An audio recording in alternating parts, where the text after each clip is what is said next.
Hi everyone, my name is Sarah Bielski. I am with INFODYNAMICS, that's our company, and then our product is INBOOKS. So a little bit of background about who we are and what we do.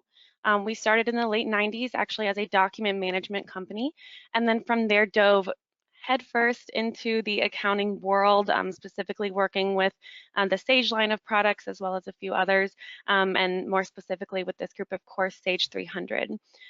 With our Sage 300 integration, our more I guess more popular modules are in the AP automation realm, as well as more recently, we just released our expense management tool.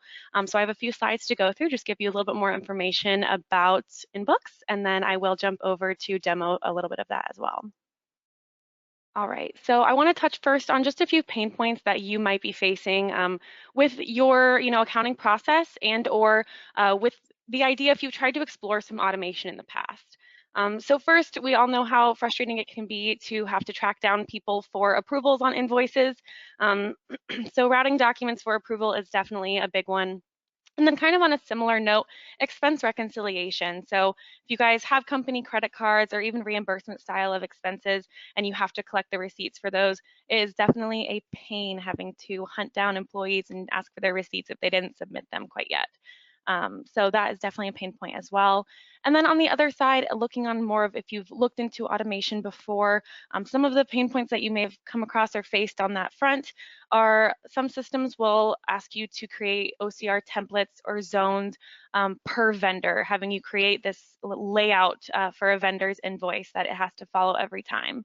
That can get really taxing and time consuming to have to set those up.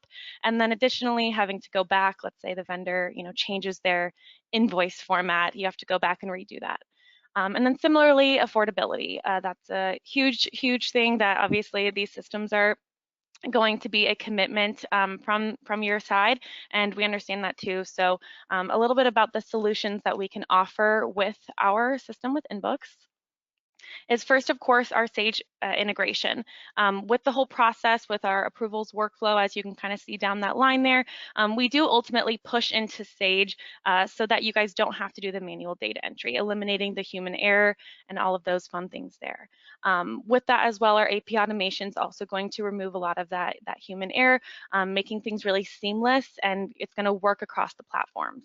Once everything is pushed into Sage, we are integrated where a little InBooks side panel pops out. This actually comes directly out of Sage, and you're able to see automatically all documents linked to that transaction. So if I'm looking at we'll say purchase order invoice entry, I can see not only the invoice document, I can see the purchase order itself. Maybe I paid it with a check and I have a copy of that scanned into the system because, again, going back to the roots, InBooks remains a document management system as well. So all of those great features of, document auto naming, auto filing, advanced searching, audit trails, all of that does come with the system. So that's with the document management piece. And then that expense automation as well. Our expense manager is our new expense automation module. So I'll be showing off that a little bit in the demo. So a little rundown as well here is this is just kind of a list of our modules on this slide here. So overall, InBooks is going to be that encompassing suite center. And then we do have all of these modules ready for people to access. I think the only one I didn't quite touch on in this little presentation thus far is FormSmart. That is our ability to create custom web forms with however you may need them to be created, have them routed and pushed into Sage if that flows with the type of document it is. An example of that is we create purchase requisition forms based on what what you guys would want for your process. It's completely customizable. We work with you to build that. And from there, we can actually push those into the purchase order module as well within Sage 300. All right, I am going to mainly show off two pieces. So first, the AP automation tool, the module is TagSmart, that's what we're looking at here. And then I will also go into our expense manager as well. Unfortunately, of course, with the little bit of time constraint that we won't have time to just look at every workflow, every piece of the system, but of course, we can always reconnect later to take a fuller look at process and things like that as well. So with our TagSmart system here, you can see as I just toggle through these lines, these are all different vendor invoices that have been sent in for me to take a look at. Now, the first thing you're probably asking is, First of all, there's no information here. Of course, we'll analyze and look at that in a second. But secondly, how did these get in this queue? That's the first question I always get. The answer for that is there's really twofold. How do you get your AP invoices? The first way, generally what I'm hearing more of nowadays is, oh, we get our invoices sent to our ap@mycompany.com inbox. The second way is generally snail mail, USPS coming in. You're going to scan your invoices if you're storing them digitally, etc. With that, we can actually hook directly up to your AP inbox and automatically pull these documents into our system from there. So you don't have to move a muscle for that. And then on these, if you are getting them in manual paper style, we can go ahead and set up a folder that you can scan to, directly scan to that folder. It'll show up right here. Or oppositely, if your scanner does scan to an email, you can scan it to your AP email. We'll take it out of that. Ultimately, all of your documents are going to end up right here. Then all you have to do is jump in and you're going to click this Analyze button. And you'll see that pretty quickly we ran through this big batch of documents here and analyzed them. I'm going to quickly kind of review from left to right what the information is that we grabbed and what we're looking at here. So your location is going to refer to your company. If you have multiple companies, that's not a problem. We can refer back to Sage and cross-reference to make sure that our vendor that we're finding on the document will find the vendor by the company or location. So you would see a whole list of different companies here if you have them built up in Sage. Additionally, with your vendor ID and your vendor name here as well, what you'll notice when you look at this is that these vendor names and vendor IDs are also coming directly from Sage. So we're looking on the document, finding who the vendor is, cross-referencing with Sage so that we're confident and you're confident when you're looking at this that you are staring at the correct vendor, that we did select the right one, and that you're not going to put in an entry for some other vendor that you have set up in there. Your invoice number, invoice date, subtotal, and total. We can also set up taxes and things like that as well. But these values are all going to be read directly off of the document. And then I'm going to pause and come back to purchase orders in just a second. I want to take a second and look at a non-purchase order document. I have 3 in here that have purchase orders, and the rest are all more on the AP data invoice entry side. So I'm going to look at Dynatech here. Like I said, this is an AP invoice, and we found the vendor, we found all of our information, but you'll notice in my line section down here that I have 3 distributions already, laid out and coded, and I just analyzed this document. The reason for that is because we do have a feature that says to use the last vendor distribution. So if, in this case, the last Dynatech engineering invoice that came through, I had it distribute whatever that total amount was for that invoice by putting 50% of the total to this first account. So now that I got this invoice in, its total is $200. So it put 50% of that total to this first account and did similar distributions that way as well. Now, I also know with Sage 300, there are distribution sets. I'm sure a lot of you have those set up. I'm actually really excited about this. I've been taking a look at it on the back end, but we do have a new update that is coming out of TagSmart in the near future that does have distribution sets integrated in with TagSmart here. So the same way that you can select a set, put whatever amount you want it to distribute, fixed percentage, spread evenly, etc. You can do that right here from within this window, and it will automatically code those for you in that same way. Ultimately, when I have looked through those, then I am good to look at my next invoice, just keep reviewing and keep coding as I go. On the purchase order side, I want to note here that we do have the purchase order linked. So what it did is when it found the purchase order referenced on this document over here, it went back to Sage and said, okay, is there a purchase order that is active status or back ordered status that is open or like I said, active for this vendor? When it finds that match, it's going to link it up right away, and that's when the system then knows to look and read for lines. Now, in this case, kind of lucked out here with this invoice because Host Terminals, our vendor, just so happened to use the exact same item numbers that we have set up in Sage, but I know that that is not very common. Normally, we'd be looking at the really arbitrary items compared to what we have in our system. So we do have this auto match feature right here that will look at the quantity and unit price to go ahead and try to auto match to those items. If it doesn't do that, if you need to, you can always come in here and actually look at the purchase order items listed out to manually select line by line. Once everything in here is looking good, I can go ahead and submit these. Where they're going to go is into INBOOKS, and I can show that briefly, but I do want to jump into our expense manager as well. When you're in INBOOKS, that's when it's going to auto name and auto file. You can see in the example I have pulled up right here that all of these documents have very consistent naming structure that is chosen by you. It is not chosen by us. It's very flexible in how you want that set up. Also, you can see I have here, click here to approve. The second that these documents come in here, they're going to follow that approval path, and we can take care of very complex approval structures. Ultimately, once that is fully approved, it is then going to push into Sage, whether it be purchase order invoice entry or just AP invoice entry, it'll push into the appropriate window that way. Now I do want to jump over and take a look at the expense manager as well. So putting on my first hat, I'm just going to be an employee who is, I have a company credit card, but we also do some direct reimbursements, kind of doing a mixture for the sake of the demo here. I've already entered these because I figured you wouldn't want to watch me type in everything, but you'll notice some of these are checked off, marked as completed and good to go.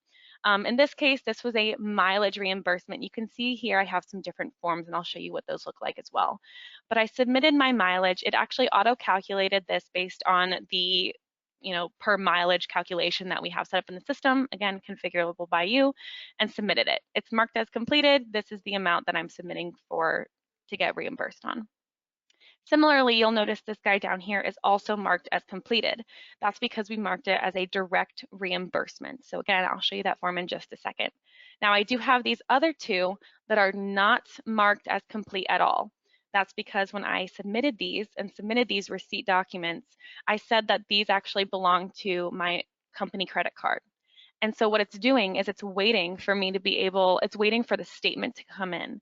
Ultimately, what's going to happen, and I'll show you this, when the statement comes in, we will parse and read all of the transactions on the statement and auto-reconcile those parsed transactions to pre-submitted ones here. So McDonald's, keep an eye on this one, that's a good one to show. We have McDonald's, it was 58 bucks, and on March 17th, I have a statement from March that we're going to enter here in a second. Before we do that, I do want to show you what some of these forms look like.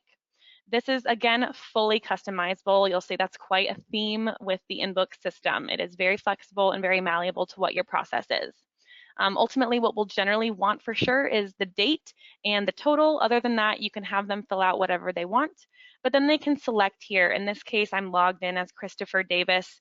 So this is referencing my company credit card, or if it's a direct reimbursement, it'll go in that way and just say it's already completed. But I can fill out this form with that information, and it's going to show up in my transaction list.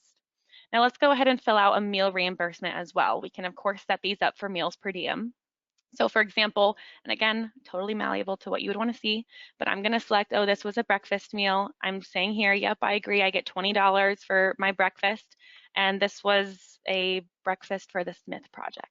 I can have, maybe I require a receipt upload, maybe I don't. That's completely up to you as well. In this case, I have that required. So I'm just going to upload a random receipt that we have and submit. And now my meal reimbursement is also sitting right here with my list. Now what I'm going to do is this is that credit card statement that I mentioned. I am going to copy this into a folder. So when you get your credit card statement in, you can save it to any folder. We can, map that folder to INBOOKS. And what's ultimately happening is this document is going to leave this folder. It's going to disappear in a second. It's going to go into INBOOKS, and ultimately that is when we're going to parse it. So you can see that just disappeared. I'm going to give it a second behind the scenes to go through and parse those transactions, and we will give a little refresh, and just like that, it's done. So if you recall, McDonald's was one of those ones for that $58 amount there. It actually found that transaction on the statement and replaced the description with the description that's found on the statement itself. Now it is marked as a completed, done, bound receipt transaction that is fully reconciled. So that is about, I believe, the time that we have. So I'm going to hand it back over to the Equation Technologies team. But thanks so much for watching. I appreciate you guys for joining today, and also for the Equation Technologies team for having us.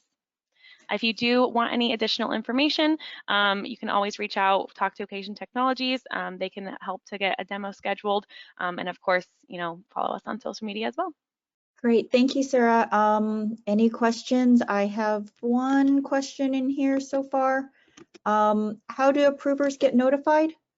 Absolutely. So we can set up email notifications as well. So when your approvers, you can set them up to get 2 types of email notifications. If you really want to bother them, we can set it up so that each document has an email notification that goes out. They have approval links. There can be a direct approval link, so you just click approve and you're done from within the email. Or it can be more of a batch approval link. You click that link, it'll log you into the web on the INBOOKS web portal, and you can see all the documents that are assigned to you to approve. We also do have email notification reminders. So if a document is sitting in their approval queue for 3 days, that can be put on a timer, hits that 3-day mark, we can send them an email to remind them. Maybe it hits 5 days, then we send an email to them and their boss saying, hey, this is still outstanding, we're waiting on this. Completely configurable to you. Okay, and then can you talk a little bit about security? Absolutely. Yes. So security is definitely of the utmost importance here. What we have is we are based on concurrent users. So one of the pieces of having concurrent users is that you don't want to hog up licenses, but also on the security front of that, we do have timeout features on our platform. So similar to your bank, how your bank, you'll be on your app, your Chase app on your phone or whatever, and after a few minutes, they'll time you out due to inactivity. We have those same features built in with INBOOKS. We recognize that you have, really important documents in the system that need to be protected. On the other side of that as well, all users are designated roles. Those roles have permissions within the system that go a long way. Administrators are able to choose, down to can I even see that the document exists, up to I can export, edit, email, the document, etc. So a lot of control with security and compliance as well. We are SOC compliant, and in terms of environment, if you guys want the system on premises, that is completely fine. If you guys have a cloud partner that you use, that's completely fine. Or we do offer cloud services as well. So lots of options for security.